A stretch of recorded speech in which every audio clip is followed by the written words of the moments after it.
Welcome to actually the first panel today, which has the title Gendered Experiences of the Holocaust Between Violence and Resistance.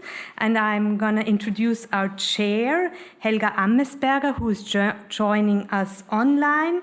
Helga Amesberger is affiliated to the Institute of Conflict Research. She's a social scientist and long-term member of the Institute of Conflict Research. Her research focuses on women under Nazi persecution, the politics of prostitution and violence against women. She received the Käthe Leichter Award in 2011, and most recently, she was awarded with the Margarete Lupak Award from the Austrian Parliament for her studies in social history. Most recent publications, together with Brigitte Halbmeier, 2021, Der lange Weg, weibliche Häftlinge im KZ Mauthausen, and another publication I want to bring to your attention is from 2020, together with Brigitte Halbmeier and Elke Rayal, Stigma asozial, geschlechtsspezifische Konstruktionen, behördliche Routinen und Orte der Verfolgung im Nationalsozialismus. So thanks for being here, and I give the floor to Helga Amesberger. Yes, thank you very much for giving the opportunity to chair this, I think, very interesting panel. My name is Helga Amesberger, and I have, as Marianne already has mentioned, worked a lot about the Nazi persecution of women, and I think therefore this is why this is especially interesting for me, this workshop, and so it is really a pleasure for me to chair this panel. The organizers of the workshop has already outlined the objectives and aims of this workshop, and I think this panel, the experiences of women of violence and resistance, will meet these objectives very closely. So I will jump directly into the introduction of the speakers. I will do it after each speaker. Our first speaker will be Hanna Abakunova. I hope I have pronounced it somehow correctly. Hanna Abakunova is currently a postdoctoral researcher at Yad Vashem in Jerusalem. She was a recipient of several research fellowships at the EIVO, Institute for Jewish Research, at the Harvard Ukrainian Research Institute, the EHRI, the Bundesarchiv, and also several others. She is the co-author of the book, The Genocide and Persecution of Roma and Sinti, Bibliography and Historiographical Review, published by IHRA in 2016. Hanna Abakunova's research interests include the rescue and self-rescue of Jews and Roma in Ukraine, and the comparative perspective inter-ethnic relations in Transnistria and southern Ukraine, and also memory about the persecution of Roma and Jews. I think today's presentation will address this topic too. Hanna will speak about patterns of memory, Jewish and Roma women's self-rescue and resistance during the Nazi occupation in Ukraine. Hanna, the floor is open for you. Thank you. Thank you so much for this kind introduction, and I also would like to thank all organizers for very actually nice organization and update on every stage, which is not often happens in academia. So I'm very happy to be here after 2 years of not presenting live. I'm speaking now to you, and I hope I still can speak and tell something interesting about my research. So my presentation is entitled Patterns of Memory, Jewish and Roma Women's Self-Rescue and Resistance During the Nazi Occupation in Ukraine. And yeah. So it's not up to you. Okay. So I would like to start with the outline of the presentation, what I will talk about. Yeah? Okay. So I will start with the terminology and definition of self-rescue and resistance in the context of the Holocaust. Then I will talk about the division of Ukrainian lands and circumstances of life under the Nazi occupation, very brief, just to give you geographical frames. Then I will talk about why it's important to consider a gender for self-rescue. And finally, I will talk about if women's resistance can be considered as self-rescue, ways of self-rescue and decision-making, and Jewish and Romani women's recollections as a traumatic experience in comparison. I don't know if I really can catch up with everything, but I will try. Very briefly introduce my sources on which I worked, not only for this research, but for previous and I think for many future research. There are personal fieldworks which I have done in Ukraine, Moldova, and Israel. Then it's Yahat and Anum archive of testimonies of survivors, Roma and Jewish survivors, but also Ukrainians who observed persecution of the Jews and the Roma. And then it's a Shoah Foundation visual archive, and of course written testimonies at Yad Vashem archives, the Ghetto Fighters House archive in Israel, and the Harvard project on the social Soviet system. The interviews from people who immigrated to the United States in early 50s and gave a lot of information and experience about their life under the Soviet Union and including the Holocaust. I will not talk also archival materials from several archives. No, not all of them are mentioned, but I mean major one. Also memoirs, recollections, and diaries, which are published.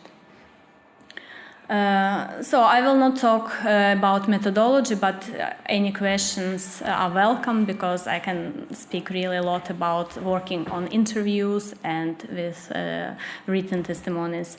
But I would like to introduce terminology which I use. It's self-rescue, and also I used in my dissertation the term self-help.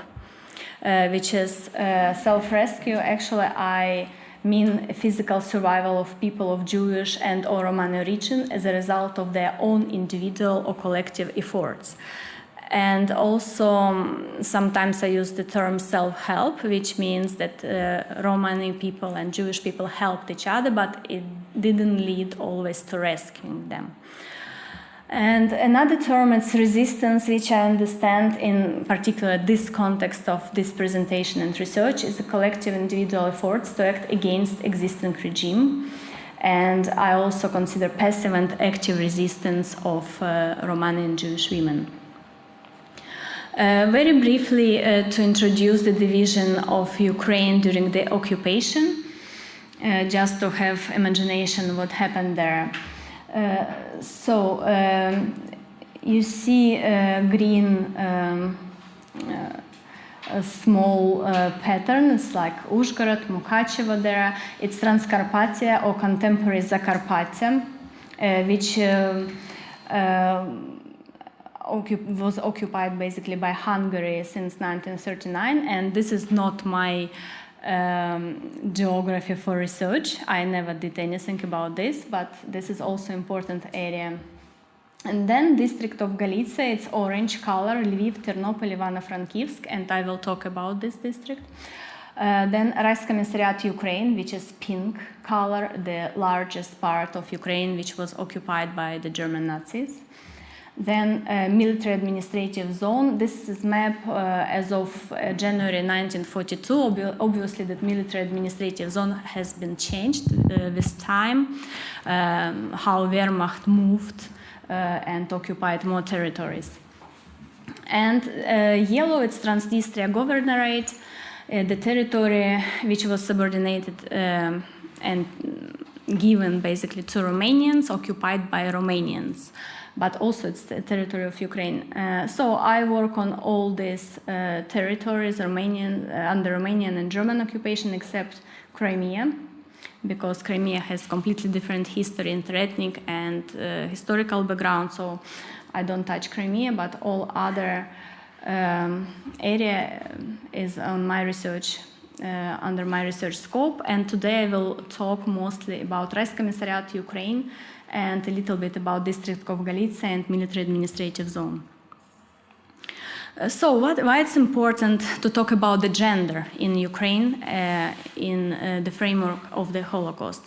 First of all, even before the occupation, before the Second World War, according to the population census, women prevailed in Soviet Ukraine. As you see the table, it's slightly higher percentage of women. And the same showed the population census of 1931, which was conducted by Polish administration of Volhynia and Eastern Galicia. After the war started and after the invasion to the Soviet Union started in June 1941, obviously men were called to the Red Army or Polish Army from Western Ukrainian territories. Some men were called to Polish Army. And because of this, again, male population decreased. Then Einsatzgruppen arrived. And on the territory of Ukraine, there were 3 Einsatzgruppen acted in Galicia, District Galicia, Einsatzgruppe B, and other main Ukraine, Einsatzgruppen C and D. What they did, first of all, they killed men, as Jews, as communists, and again, mainly women and children and old people remained on the territory. That means that actually main acting for self-rescue was undertaken by women, because they had to care about older people, children and themselves, and not so many men left.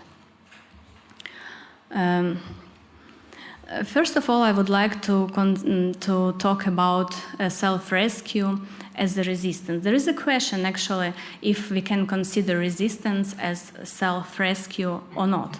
On the one hand, women tried to join partisan detachments, and also we know that they served in the Red Army, but also a lot of women went in the underground. But on the other hand, from interviews, I can see that some women joined military detachments not because they wanted to fight, but because they just wanted to be safe, and they felt safer there rather than under the occupation in ghetto, where they already could observe Aktionen and killings.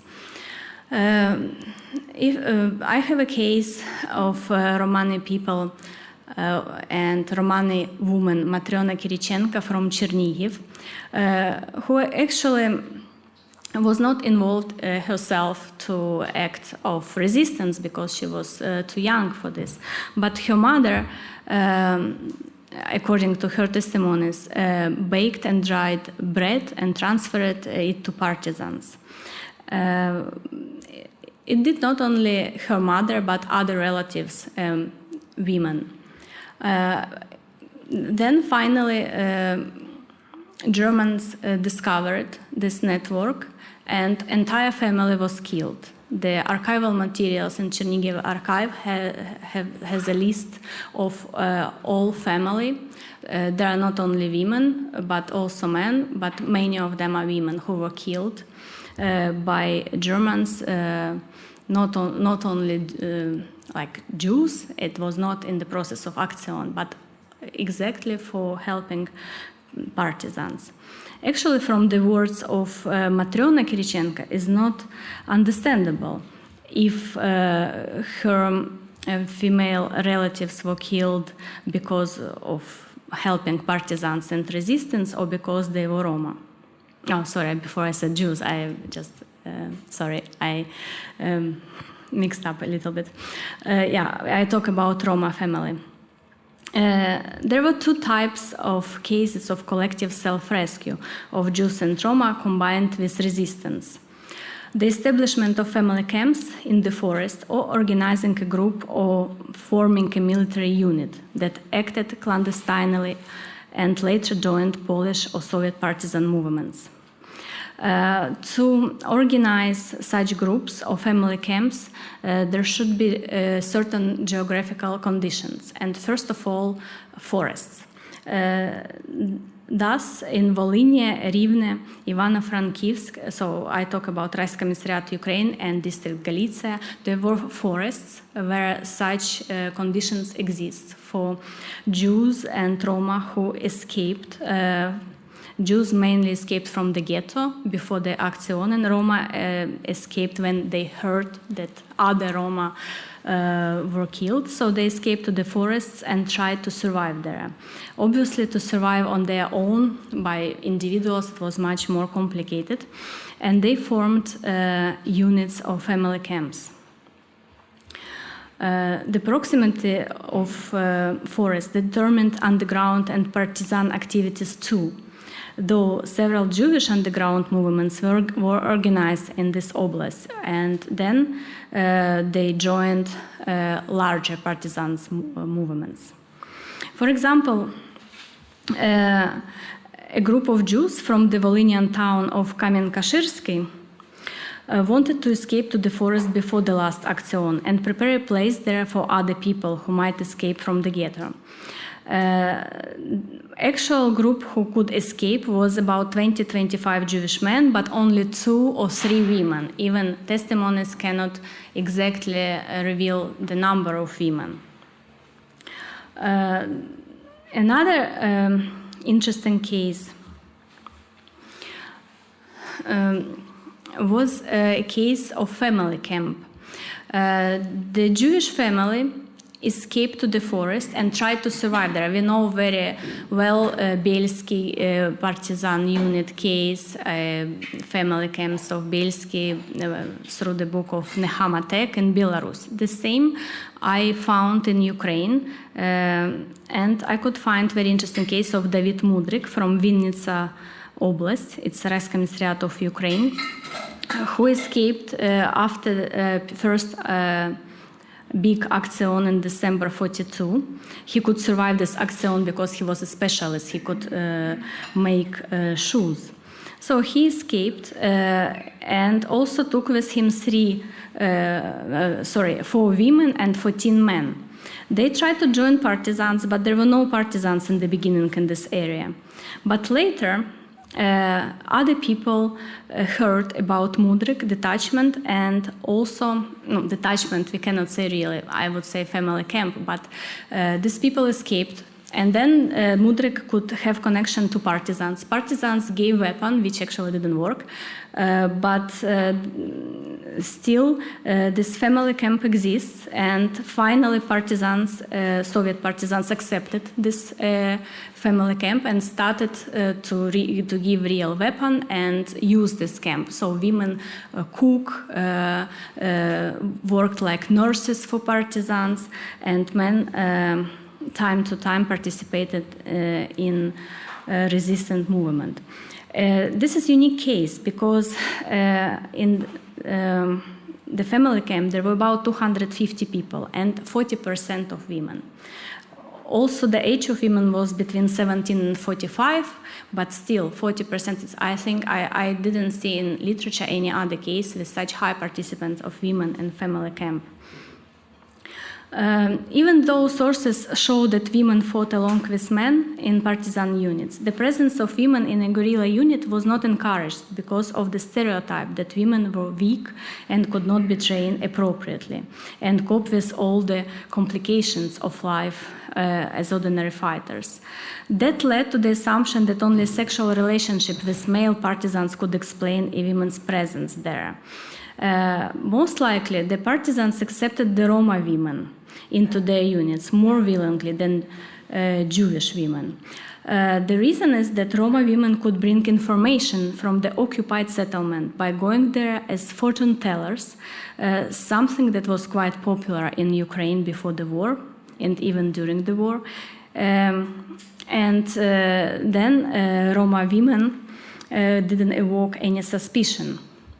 On the other hand, the destruction and annihilation of Roma people started in different areas in different time.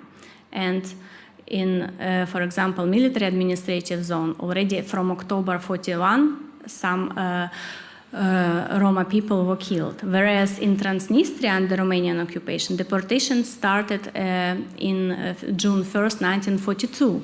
So there were different reality for acting. And, Sorry, Hanna. You have 2 other minutes left. Okay, good. Yeah, as I expected, obviously I cannot talk more about everything what I wanted, but I wanted to point out also ways of self-rescue, which are escape, hiding, concealment of identity, sharing food, and bribing occupiers. And I have, again, very interesting cases from testimonies how difficult there were for women to care not only about themselves but about their children. And that was the first and main task for many women in testimonies, to save their child. You see here a quotation how one mother tried to keep her baby alive, but not to open up their hiding space. This hiding identity was very popular among Roma, first of all. They always emphasized that they was not looking like gypsy. This one as well, from different regions. And they mean anthropologically, they were not looking like gypsy, which they were blonde with blue eyes, whereas in understanding of Germans, gypsies, how they call them, were black and with curly hair. And I would like to finish with the story, very important story of one way of self-rescue of Riva Molochkovetskaya, who was 14 years old when her grandmother, mother, and 2 younger sisters were taken for killing. Eventually, her mother could escape, but grandmother died. During the Riva's mother escapee, she couldn't really take care of all children. And Riva, by being only 13, 14, 15 years old, started to work as adult people in hiding in Žmerinka ghetto and provide food for her younger sisters. This you see here, sisters of River and Uncle Lazar and Aunt Maria, who also were Jews but accepted escaped family from Vinnytsia into Žmerinka ghetto, where almost all Jews were preserved by the Judenrat. So obviously, if I have 1 more minute, I would like to point out traumatic experience and traumatic memory of both Jewish and Roma women, not only because of such experience in life, but also because unrecognition of their efforts in resistance and unrecognition of their efforts in regular life under the occupation, where they overtook all actions and all duties from men, actually, and worked like women and men all together. And as a conclusions, I would like to say that there were factors influenced the decision-making to self-rescue, because it was not easy to decide, for example, to escape from ghetto, or to hide somewhere, or to escape from killing site. For this, very much was important emotional state of women. Also geography, because in plain field there is no escape, only forest or some swamps or something geographically determined circumstances. Another circumstances, it's about killing Jews and Roma, as I said, in different times. Jews were always killed by Ansatz group, and then during Aktion. And Roma somehow were killed in different places, sometimes occasionally, not organized. Material possibilities. Not everybody could, even after escaping, to survive, because they need means for survival, to have food, or even to change identity, to bribe occupiers, or to forge documents. And of course, connections with other people around, if they also could willing to help. Of course, another thing which I would like to emphasize is the importance of family archives, because many stories are hidden in personal archives, family archives, and they're not revealed by publications or by huge projects. And so it's very important just to go to family and ask for pictures, for testimonies, and by this to collect, and maybe if individual researchers will do it more, then we can create some sort of bigger archive with more personal insights. Thank you so much.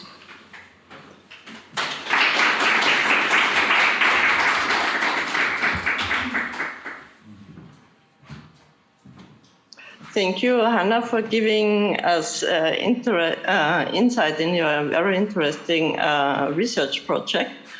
As time is very pressing, I would like to go directly forward to our next speaker, Gideon Reuveni. He is director of the Weidenfeld Institute of Jewish Studies at the University of Sussex.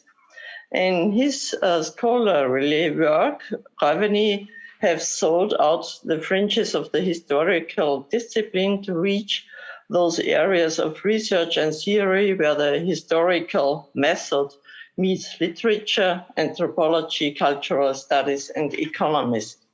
He has published widely on such diverse topics as historiography, sports, reading culture, Jewish economic history, and the First World War.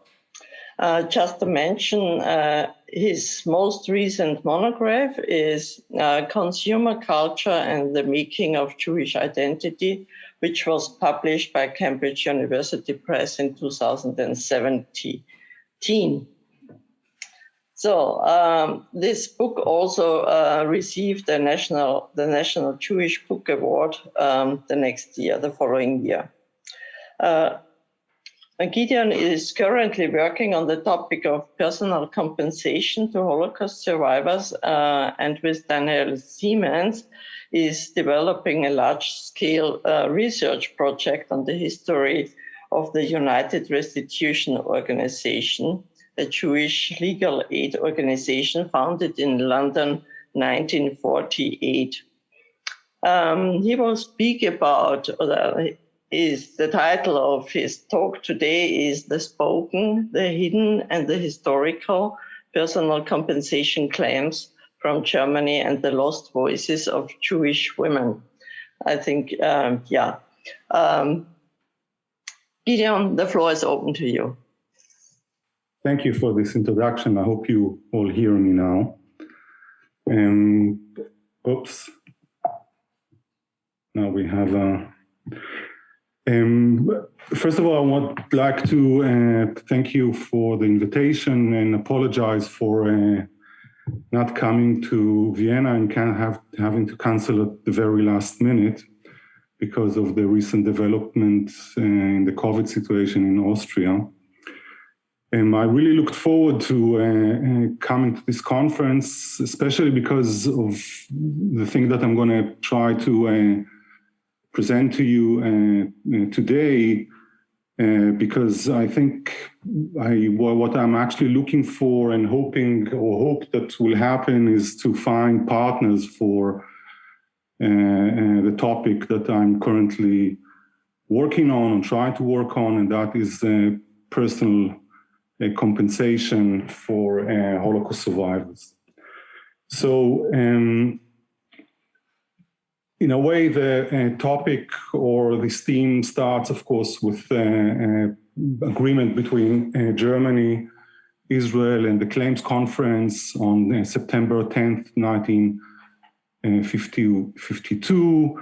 I'm sure that most of you know the history of this agreement. It's actually an agreement between three parties in which Israel got compensated for the burden of resettling a great number of Holocaust survivors in Israel.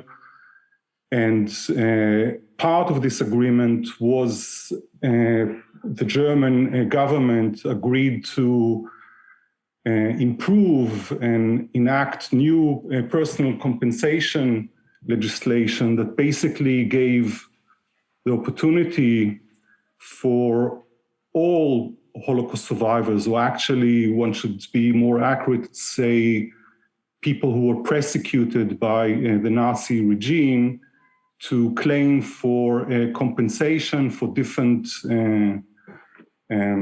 things. I will mention that later.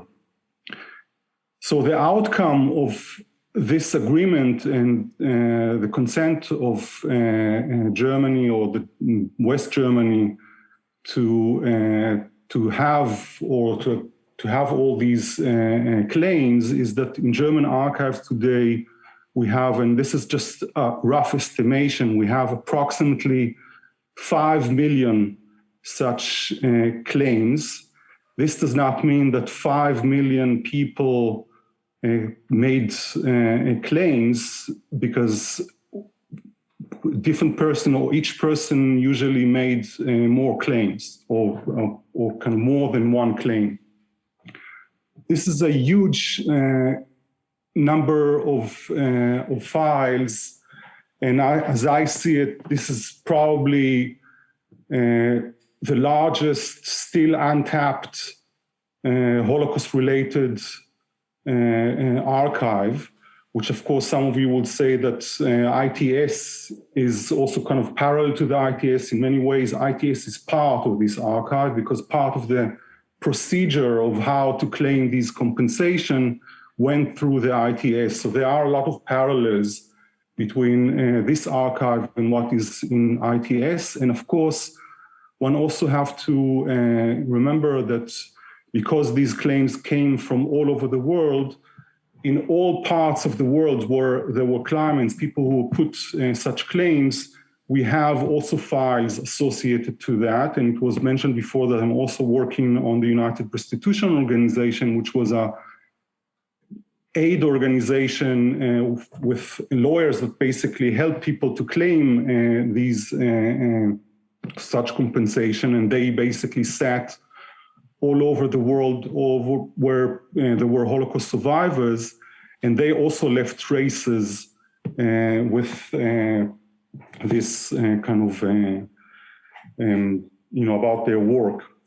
So I don't know if any of you ever saw such a claim, and I would like to kind of illustrate these claims by using one example of this lady here. Chaya Lea was also known as Laiki Weitz. She actually immigrated to Israel under the name of Tzipi Lipman. She claimed her compensation or made her compensation claim under the name of Chaya Lea Yablonsky, and because she said that she was married to him. And she passed away in 1959 under the name of Zandman, because she married him in 1952 after coming to Israel. So we don't know much about Leah Weitz.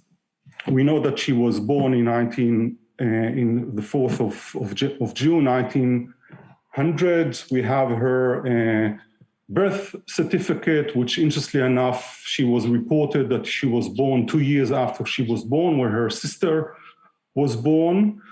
We know, or one of the more kind of known members of her family is her brother, Mordechai Weitz, who was a kind of a historian who wrote histories of great kind of rabbis and great people, especially around the area of Kalish, where the family was born. She also had two sisters who made the way to Palestine already, one of them in the beginning of the 20s, the other in the beginning of the 30s. She herself was also politically active. Probably she was a member of Poalei Zion Small. She was a tailor. We know that she worked in a theater in Vilna, and she had a son in 1930. All these information comes from her family.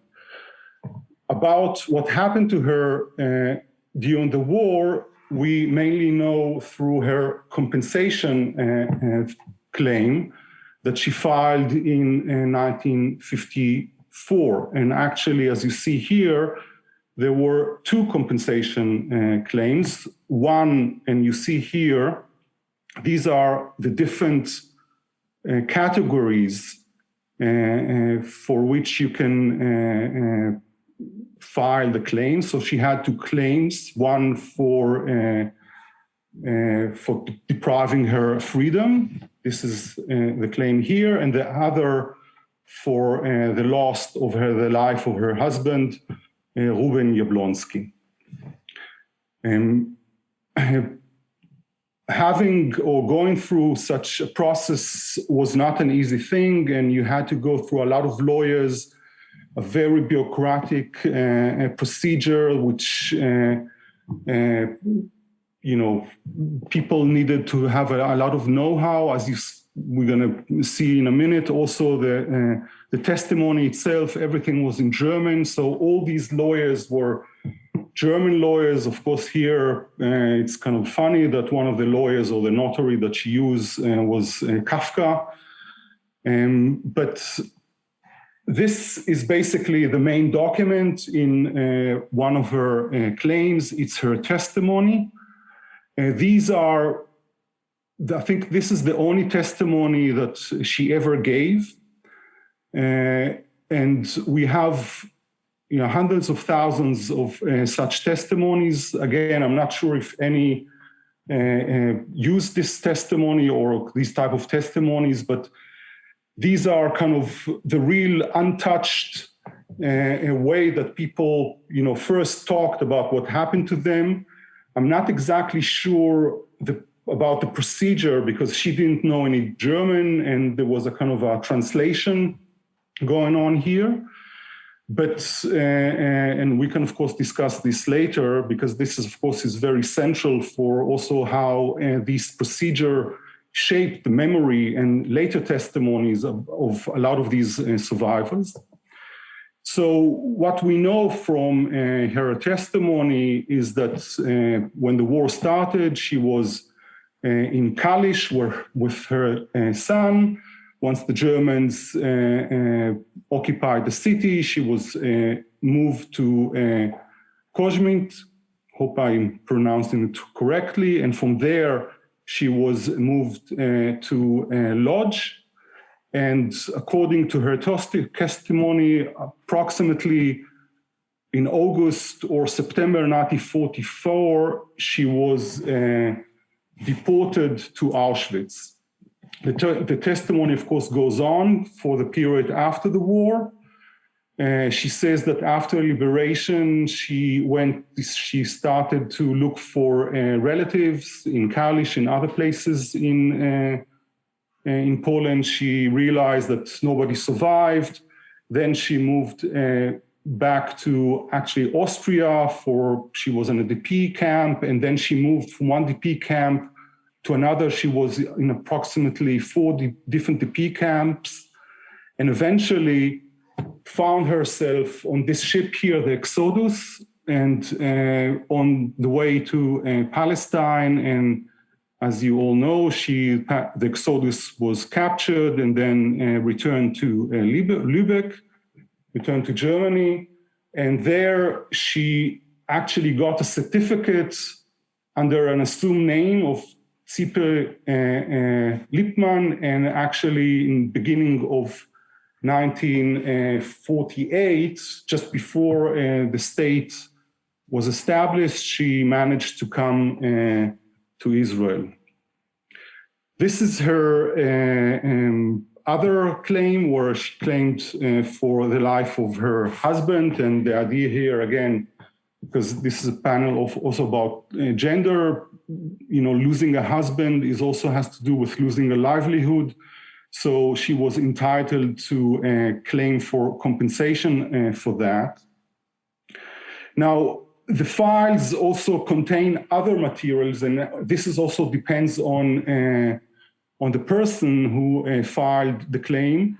In this case, and that's, I assume, again, we at some point, hopefully, will have access to all these files, in a digital way, so one can and check these things more systematically.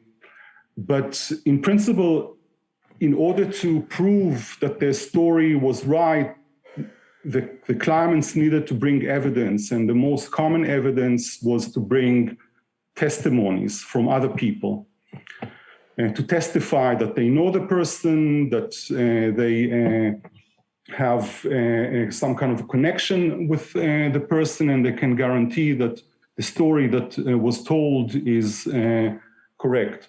So this is one of the witnesses that Lea Weitz brought. In her case, in her 2 files, we have 4 such testimonies of people who knew her. 3 of them were women. And this, again, I think gives us an interesting indication of, what it actually meant for the survivors after the war, and how they suddenly, through this procedure, had to make contact with each other and help each other make these claims. Another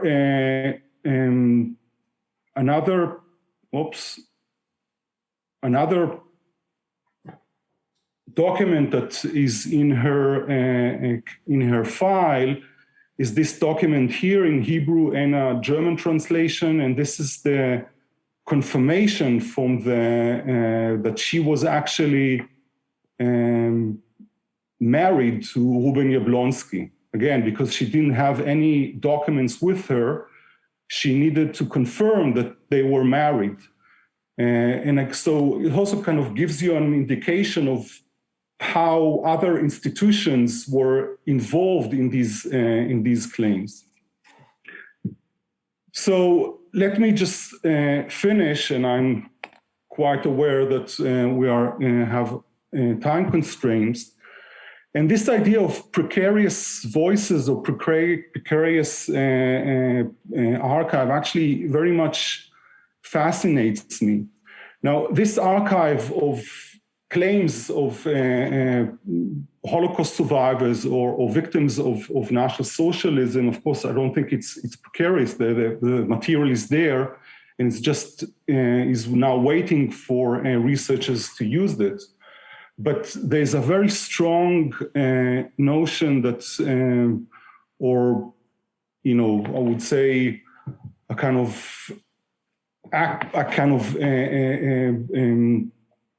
question about how to use these documents.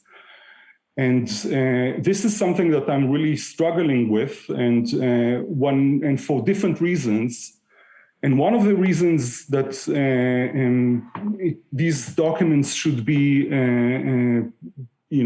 looked at in very different ways, and we have to be very creative about how to interpret them, is that this whole story that I just told you about what happened to Chaya Leah Weitz during the war is probably true, but it most likely didn't happen to her. So she, in other words, put a false claim. And not that other difficult things did not happen to her. In a way, she was forced to lie because her story, at that time at least, she wouldn't be entitled to file the claim. So what I'm basically kind of proposing is that we also need to kind of start thinking about these testimonies beyond truth and fabrication. Because I think that, after liberation, these people still struggled to survive. And her claim is very much, I think, an indication of, on the one hand, resilience, and at the same time, the vulnerability of having to, having to survive the Second World War as a single mother who was a refugee and found herself in a foreign country without any means. And I believe that a lot of these survivors were in the very same kind of condition, and probably these kind of type of documents open up for us a new way, hopefully, to kind of understand what it meant for them to survive the Holocaust. So we'll stop with this, and hopefully we'll have a discussion later. Thank you very much.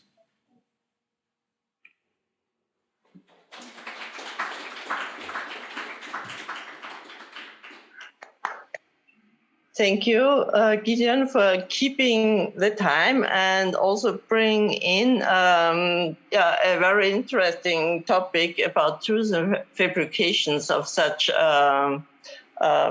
documents we find in this compensation claims. Our next speaker, Kinga Frojimovics. She has a PhD, an archivist and historian. She is former director of the Hungarian Jewish Archive and former head of the Hungarian section of the Yad Vashem archives in Jerusalem. Currently, she is project leader at the Vienna Wiesenthal Institute for Holocaust Studies here in Vienna, of the project entitled The History of Hungarian Jewish Forced Labor in Vienna, 1944-1945. She will speak, the title of her presentation is They Survived, the Family and Social Situation of Jewish Survivors in the Szeged region in the light of their applications for ads submitted to the National Jewish Relief Committee in 1949. So we will hear about another example of compensation and also support of Jewish survivors. Thank you very much. Kinga, the floor is open to you. Thank you. So in my presentation, I will continue with Gideon's one of his last sentences that the survivors struggled to survive also after the Holocaust. And I will show through I think unique source that we found that Wies and Yad Vashem we found. Sorry. To share, sure, so the to people share. online. Yeah. Okay, sorry. I How do it? Things are complicated. No.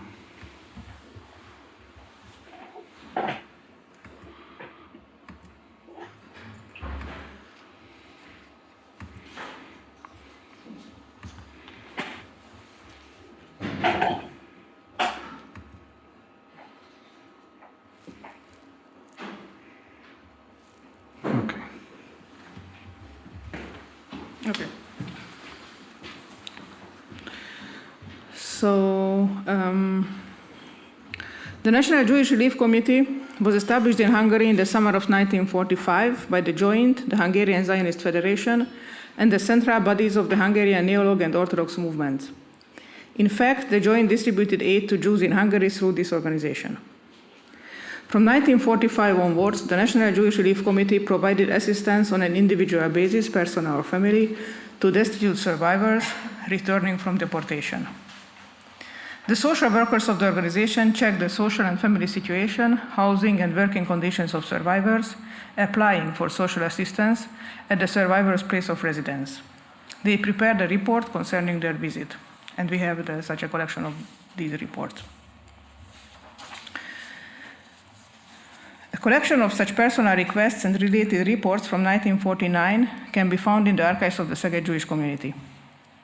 The collection contains documents from 12 settlements around Szeged,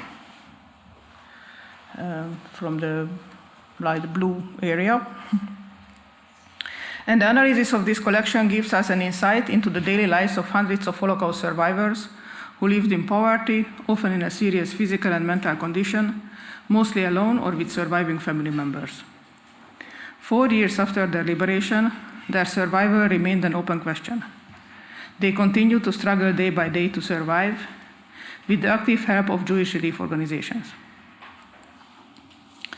According to the survey of the National Organization of Hungarian Israelites, in 1948, there were 126 Jewish communities in the country.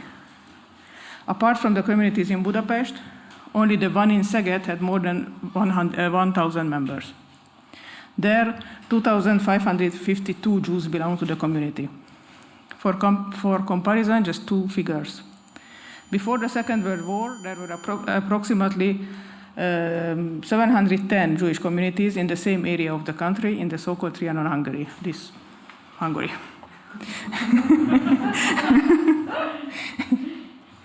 In the provinces of Hungary in 1941, there lived about 200,000 Jews. By contrast, in 1945, there lived just over 30,000.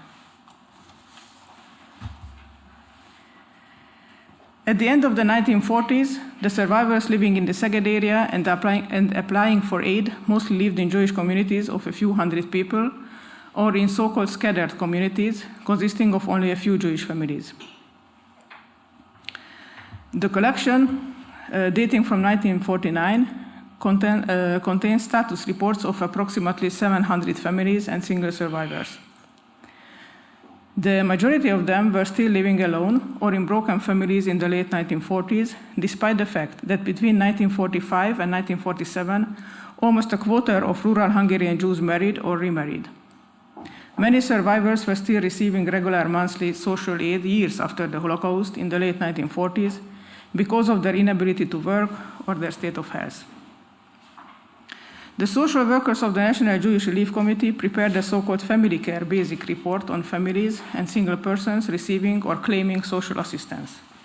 In these reports, the social workers who visited the survivors in their homes gave very detailed accounts of what they had seen, the physical and mental state of the recipients and their environment, their financial circumstances, and their everyday difficulties. The report consisted of the following sections. In the housing section, and this is an example of this, in addition to the size of the apartment or house and the condition of the equipment inside, the report also assessed the survivors' clothing and food reserves. The other income field, the other income field includes information on what other sources of income the survivor has in addition to the aid and or regular income, whether he or she receives support from relative, rents out any property, etc. In the unemployment inability to work section, the survivor was asked how long he or she had been unemployed and why, and if he or she was unable to work, why and for how long. In the health section, in addition to hereditary and acquired disease, the authors of the report also asked where the survivor had been during the Holocaust, whether he had been in a ghetto, deported, he or she was a forced laborer, etc. and who his immediate family had lost.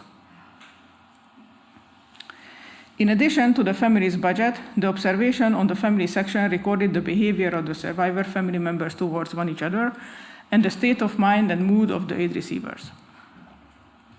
These were followed by a summary written by the social worker, explaining whether or not he or she thought the survivor should receive the benefit on the basis of what he or she had seen during the visit.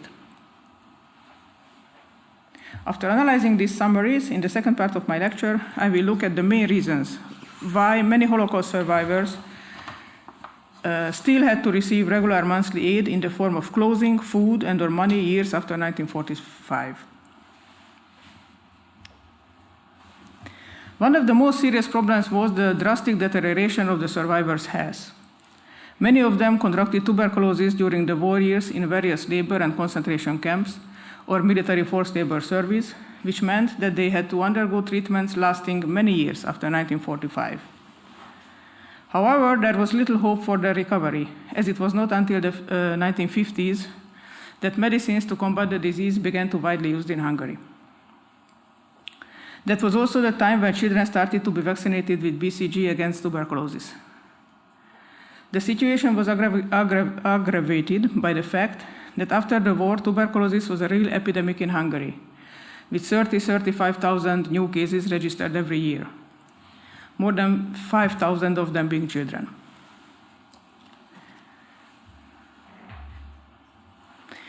In 1949, Esther B., a resident of Békés, was also visited by the National Jewish Relief Committee's social workers. According to the report of the visit, Esther B., quote, is a 22-year-old tuberculosis patient. The present state of her illness is such that she is able to work. She supports herself by working as a day agricultural laborer.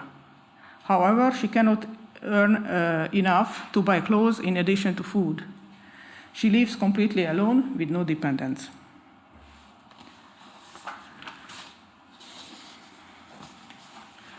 Tuberculosis has often infected whole families. Solomon R. from Békés Csaba, his wife, and their 4 children were all sick. One of the children, Imre, had bone tuberculosis, confining him to a plaster bed.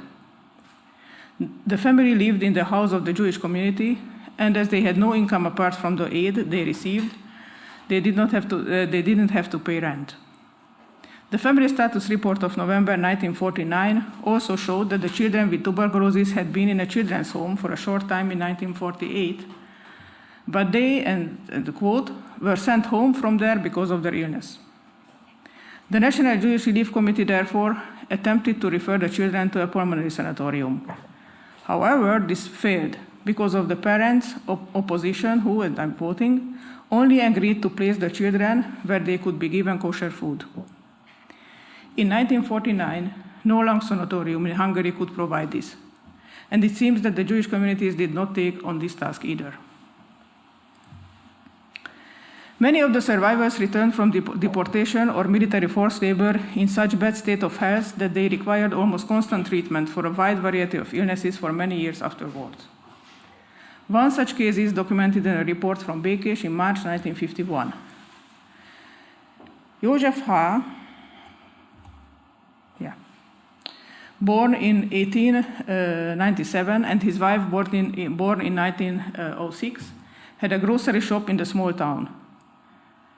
According to the report, however, Mrs. H. was constantly ill. After the deportation, she was under constant hospital treatment for about 3 years.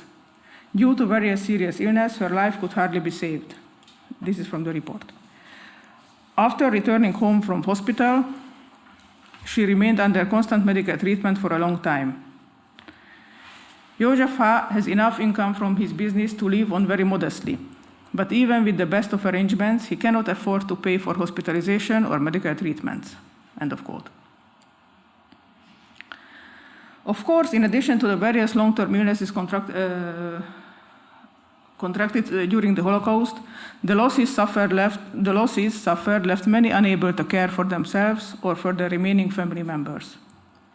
In 1949, Widow Mrs. Andor F. lived in Hódmezővásárhely with her brother Ferenc B., a day laborer. In a poorly furnished flat consisting of one room and a kitchen.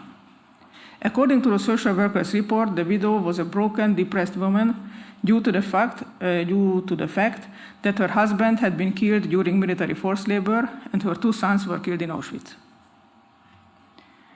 There were also cases where non-Jewish spouses, typically women, found themselves in difficult financial situations after the war because their Jewish spouses and/or children perished during the Holocaust. In such cases, they may have received help from the National Jewish Relief Committee. Mrs. Sándor K., who lived in Békéscsaba in 1949, was born in 1879.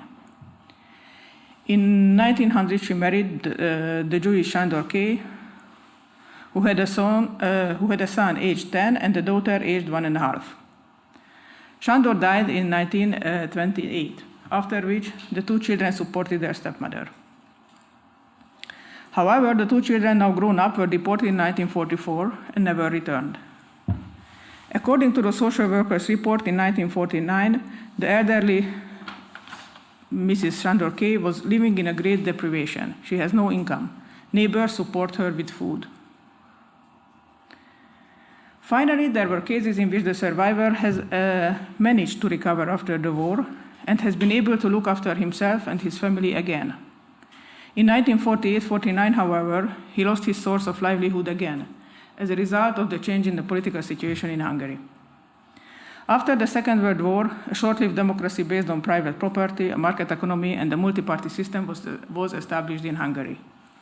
However, this democracy was short-lived, and by 1949, it had been dismantled by the Communist Party of Hungary, with the active involvement and leadership of the Soviet Union, the leading power in the region. The aim was to establish a communist dictatorship based on a one-party system, including the abolition of private property and the introduction of planned economy. It was successfully established in Hungary by 1949. This was the case of a teacher from Békéscsaba, Lipót D., about whom the following can be read in the status report. Quote, "He is an old sick man who lives exclusively on the assistance of our institution. In the previous year, he taught English as an hourly paid teacher in high schools. The teaching of English in schools, however, has been abolished, and so his earning potential has been lost." End of quote. In the years following the war, Jewish survivors in Hungary had to face not only their traumatic losses, but also the destruction of the majority of their communities. Even years after the Holocaust, their failing health often prevented them from even the most basic forms of self-sufficiency and self-sustainability. By 1949, it was also clear that the political power established in Hungary was not in favor of being self-employed, and the Jewish survivors predominantly fell into this category. Indeed, nationalization in all spheres of economic life, i.e. forced collectivization, resulted in the abolition of independent existences. In addition to taking up and/or failing in the new challenges of surviving in the aftermath of the Holocaust, the majority of the survivors had the feeling, formulated in a single sentence by Maria Ember in her autobiographical book, Away from the Village. Quote, "I didn't want to start a new life, but to continue the old one." Thank you.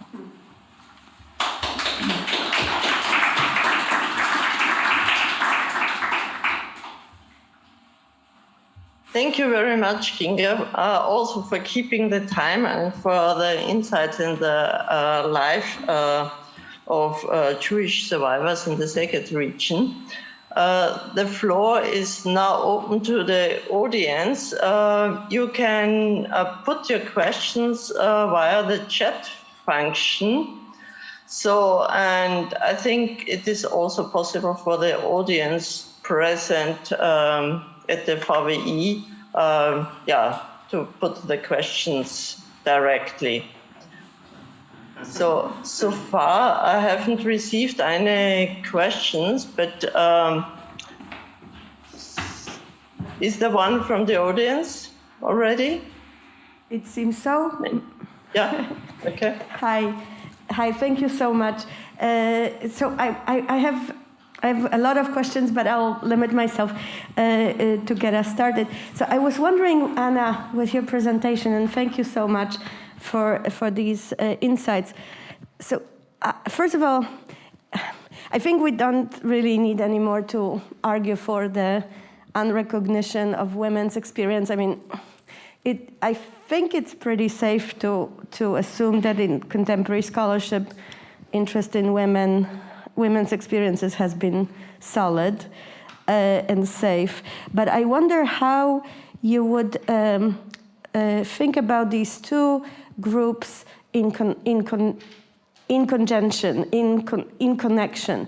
Do you have any experiences that bring women's, Jewish and Romani women's self-rescue and resistance together? Are these two separate sets of experiences that have certain gender and persecuted group features? And then I have, well, there's a whole page of questions, but then I have a specific question about the self-rescue, because you mentioned it in the context of women taking care of families with men being absent, and I wonder from what point on, what is specifically assumed as the gendered obligation of women, even when men are around. Right, taking care of elderly parents, taking care of children, at what point that becomes in these women's understanding a rescue. Now, when you talk about escaping from the ghettos or going into hiding, it's clear, but there is a gray zone, and I would love to hear more about your way of thinking about it. Thank you very much.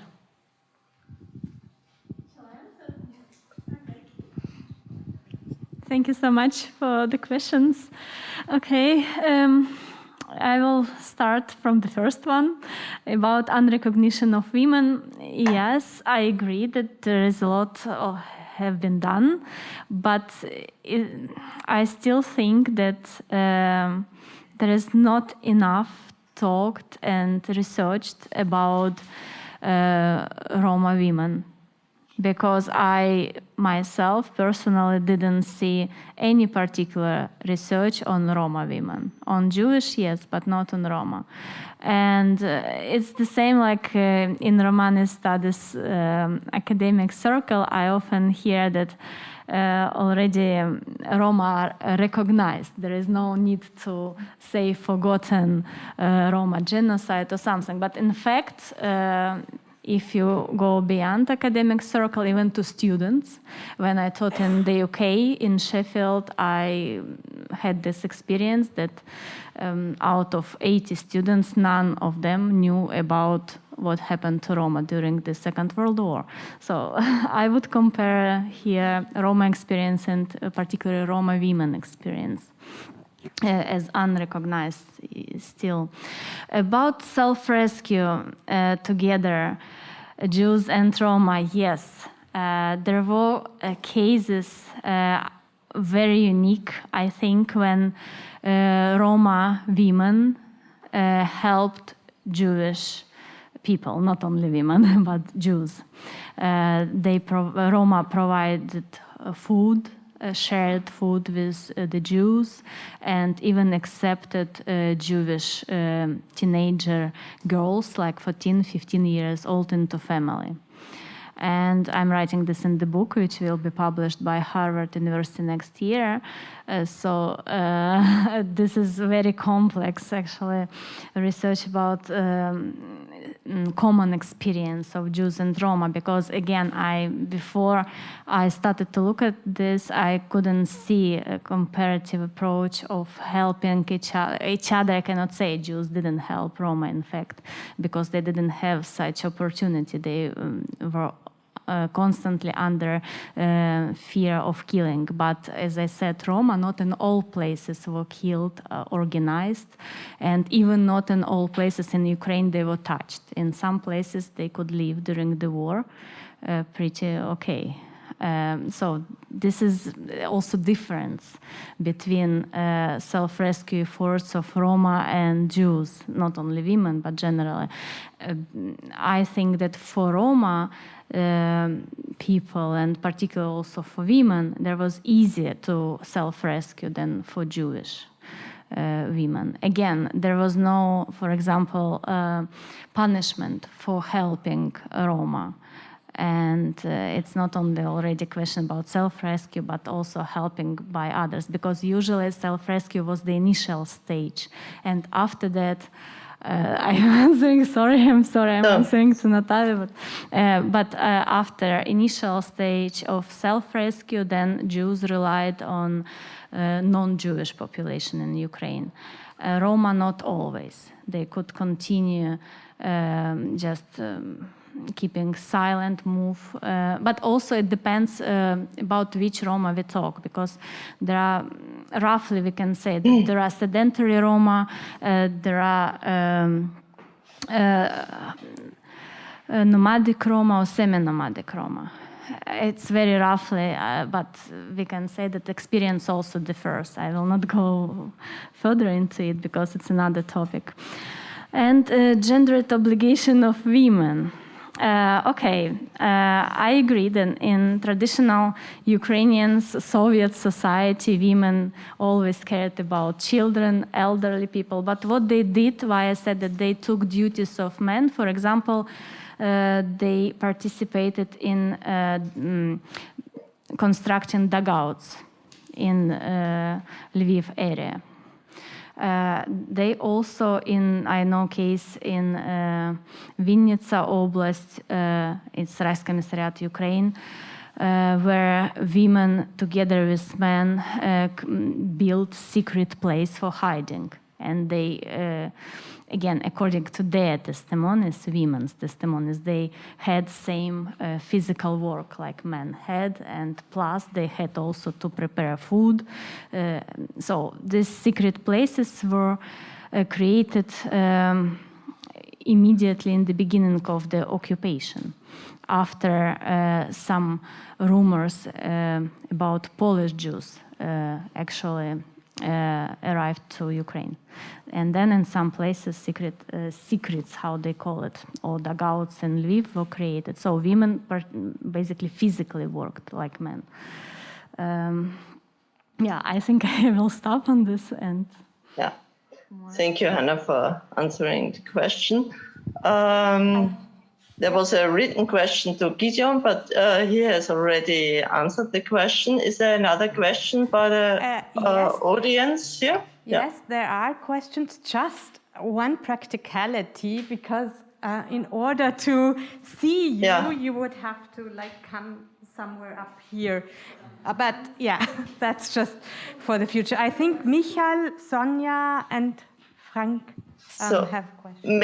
Maybe it will be better to gather all questions and then answer it and afterwards, because we should already be in the break. So. So my question is to you, Gideon. Thank you so much for bringing this difficult and promising source to our attention. And I've seen other people working with it as well. I really think it more should be done with it. And you've also pointed out how difficult it is to read this kind of testimony, if this is a testimony, obviously, when you make a claim. So my question is methodological. I was wondering if you could tell us more about how you want to approach this kind of, in quotation marks, testimony methodologically. Is it, I could think about approaches like whatever, writing upwards, or different studies that look at how refugees or citizens make claims to NGOs, to nation states. There's been a lot of research in this respect. And I just think that a lot of people, a lot of historians are trying to unlock similar kind of archives. So I'd be interested to move this discussion a little bit towards the methodological aspect of that. So I'm taking all questions and then the answers. Yeah? Okay. Yes, please. Hi. Another question for Gideon. Okay, I think this is working. I'm Sonia Gollins, UCL. And I just had a quick question about the notaries that you mentioned for the German language documents, and if you knew if they were notaries in Germany, if the people who were making the claims tended to work with Jewish survivors who were notaries either in Germany or outside of Germany, or if this was actually bringing business to Germans who did not have Jewish descent, and sort of how that worked out in terms of the sort of financial relationships that happened. So thank you. Okay. Yeah, hi to all. Frank Relke from Viadrina University in Frankfurt-Oder. I have a question for Gideon. Thank you very much for sharing this really interesting collection. As far as I remember working on this collection, these claims are based on, the procedure rather is based on a medical examination by the applicant. So what do you make of this? Because as far as I understand, not so much the testimony is of persecution is decisive here, but much more the fact if the applicant was in good shape before the occupation and in bad shape after the occupation. He needed to prove this by a doctor. So what do we make of this? And the other question to Hanna, I'm not really sure if are you working on Poland, because you're mentioning Eastern Galicia. So this would be Poland, or rather working on Ukraine. And what is really interests me is, what do you make of this Yahad in Unum archives? What are you using from it? Do you think they are reliable? Is it worth to work them? I'm really interested in this. Thank you.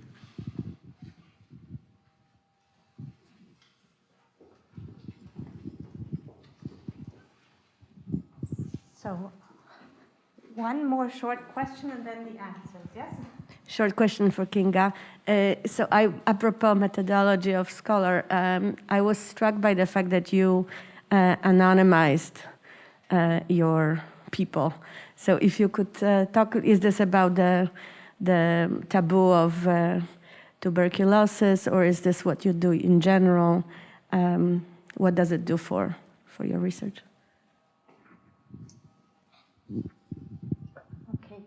Okay. Who wants to start? Kinga, for example, would you like to start? I can answer briefly. Because of the fact that they are mainly medical issues in the files, I just so that this is the respectful way to say the name, but not the full name. With testimonies, the testimonies that are in public libraries, I am usually using the full name because they gave a testimony. But this is another case, so this is it. Thank you.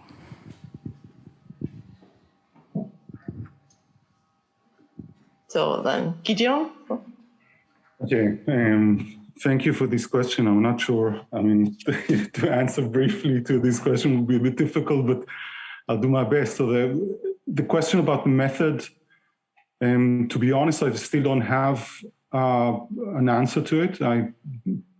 Actually, that was the reason why I thought coming to this conference would be beneficial also to me and to others, because I think this is exactly the question that I'm trying to raise: how to use these documents. And I think what is so unique about this type of archive and these claims is the fact that they are, because there were, on the one hand, there are testimonies, and for many people and many of these victims and survivors, this is the first time that they ever spoke about what happened to them. These are very initial kind of testimonies that they gave, and we are all looking always for these kind of first untouched, unshaped testimonies. But at the same time, these are claims. So they are very much shaped and they very much are fitted into a certain type of narrative, yeah. And the way that they are told, and the fact that they are all in German, the fact that most of them are translated are very important here. And another factor, of course, is in here. I think it's very important is the kind of the proportion, the dimensions of what we're talking about here. It's not a few hundred, it's not a few thousand. These are really kind of huge amount of material. So if we'll, at some point, hopefully, and there are now already talks, I don't know if, of digitizing these archives, we will have, then we'll have actually the question of method becomes, I think much larger than just how to read a certain testimony or how to read a certain text, because it really opens a lot of questions. For instance, I mean, again, coming back to this question of gender, and I, in my presentation, I kind of presented a woman who claimed for compensation. But, we don't know if it's more women or more men that claim this type of compensation. These things were also kind of, as you well known, very kind of political issues, especially in the 1950s, because this whole idea of having, of claiming was very controversial. So I'm be happy if we can maybe in other occasions be able to kind of develop this question of method. And I'm happy that you said that there are also other similar cases, and that I'll be actually very much interested in hearing about that, about the question about the lawyers and the notaries. So this is, again, a huge question, because there was, in a way, especially the group of people who really kind of benefited from all this were German Jewish lawyers. And many of them also returned to Germany because of that. And I think also one of the slides that I showed you was one of the lawyers actually was in Köln. So he wasn't even in Israel. So it very much depends on where the claims came from. And I think the overwhelming majority of these claims came from outside of Germany. And in order to have a claim or to make a claim, again, everything was needed to be, at least at the first round in the 1950s and 60s, needed to be in German. So the people who basically benefited from that were German-speaking lawyers, most of them German Jews, not all of them, but most of them. And there were a lot of partnerships between, these lawyers and officers and lawyers in Germany. So there was a whole industry revolving around these claims. And since I'm also kind of dealing with URO, the United Restitution Organization, so this was basically an organization set up to help people file these claims, because one of the issues that immediately, and this actually specifically this organization was set up because a lot of lawyers took advantage of these claims and starting charging really high fees. And there was also a question of, how much fees these lawyers are allowed to charge. And at some point in the 1950s, the Israeli government also intervened, and these things were regulated, and they were also regulated by the German government. And this also brings me to the last point about the medical treatment, because this was also a very, very sensitive issue because of many things. Not all the claims or not all the people who claimed needed medical kind of proof that actually something, it really depends on what you claim. So the claims that actually I discussed here, the claim for the loss of the life of the spouse and the deprivation of freedom, she didn't need to have any medical kind of examination in order to make the claim, because she didn't claim for any bodily So, but that basically meant that the compensation that she received was lower than those who actually got compensation for some kind of injury or some kind of limitation. But this whole question of who can, check these people, what are the criteria, was very much debated at that time.